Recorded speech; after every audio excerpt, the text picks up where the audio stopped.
For more than 50 years, we've been told the same thing. We stopped going to the moon because it was just too expensive.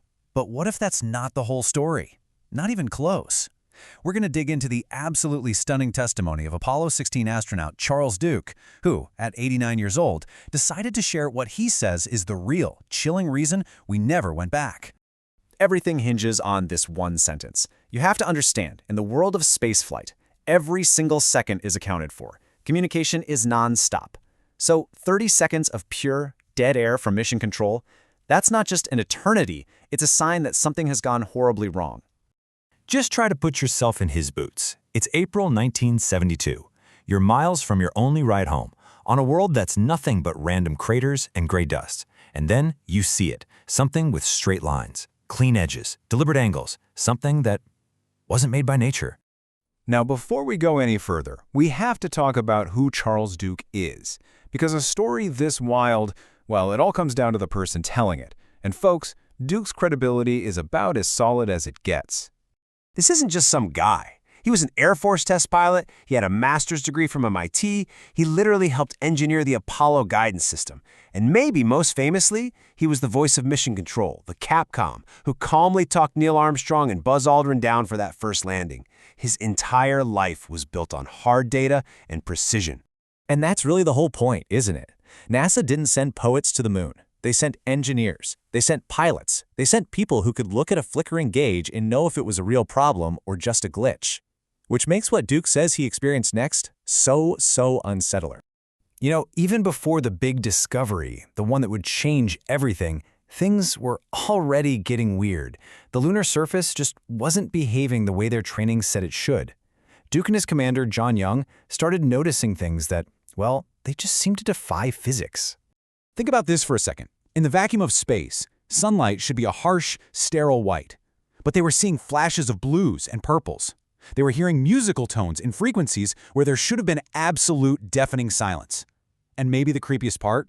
They both felt this constant, undeniable presence, like they were specimens in a petri dish being watched by some vast, ancient mind. And then time just broke. A task they thought took maybe 5 minutes would look up at the mission clock and a whole hour had vanished. This wasn't just them losing track of time, their actual perception, their subjective experience was totally disconnected from the clock for the entire 71 hours they were on the surface. And here's the kicker. This wasn't one guy having a hallucination. The second they got back inside the lunar module, Duke and Young compared notes. The weird colors, the impossible sounds, the time slips, that feeling of being watched, their stories matched perfectly.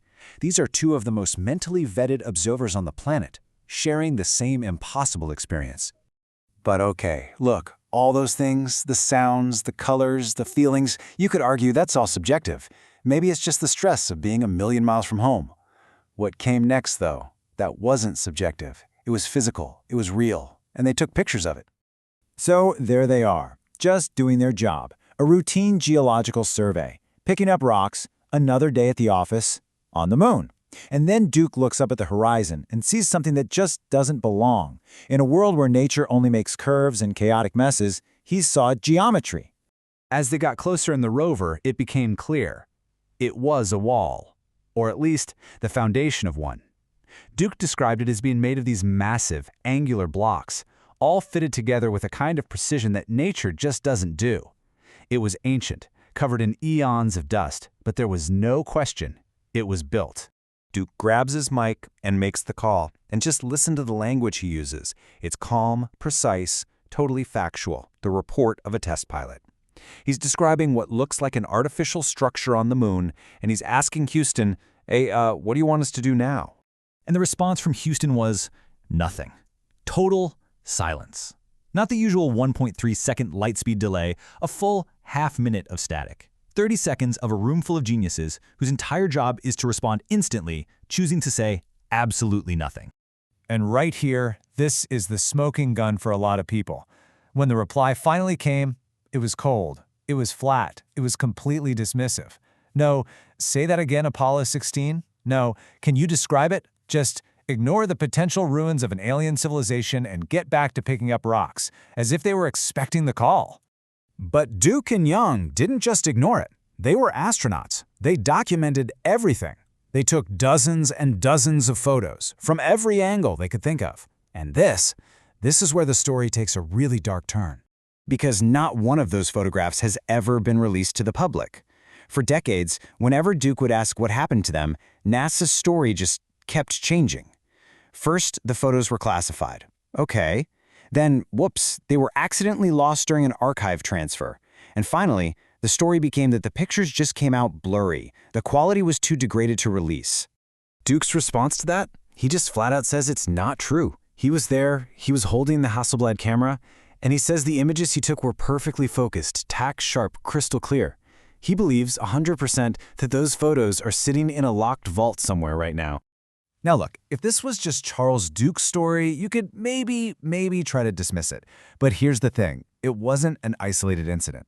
As the years went by, a really strange pattern started to emerge from the very small, very exclusive club of men who have walked on another world. You have Buzz Aldrin from Apollo 11 talking about a monolith he saw on Phobos, one of Mars's moons. You have Edgar Mitchell from Apollo 14, who spent the rest of his life insisting that ETs are real and governments are covering it up. You have Worden from Apollo 15, who was convinced humans are descendants of aliens. When they all start saying things like this, it stops looking like a coincidence. And that brings us all the way back to the biggest question, the one at the very heart of Duke's testimony. After pulling off the single greatest achievement in the history of our species, why on earth did we just stop? The official story makes perfect sense, right? The money ran out, the politics changed, the public got bored. All of those things are true. But Duke offers a much deeper, more chilling reason. He calls it institutional paralysis. Basically, the terror inside NASA and the government of having to explain a discovery that would literally rewrite every single textbook on planet Earth. And that really says it all, doesn't it? The decision-makers realized the moon was starting to ask questions they just could not answer. Questions about who we are, where we came from, and who was here before us. So they didn't just hit pause on the program. They killed it. They chose to turn around, walk away, and not look back for half a century. Look, Charles Duke is 89 years old. He's got nothing to prove, nothing to sell, and no reason to make this up. He says he saw something that shouldn't be there. He took pictures of it, and those pictures were buried. Which leaves us with one last really haunting question. If he's telling the truth, what exactly are they so afraid of us seeing?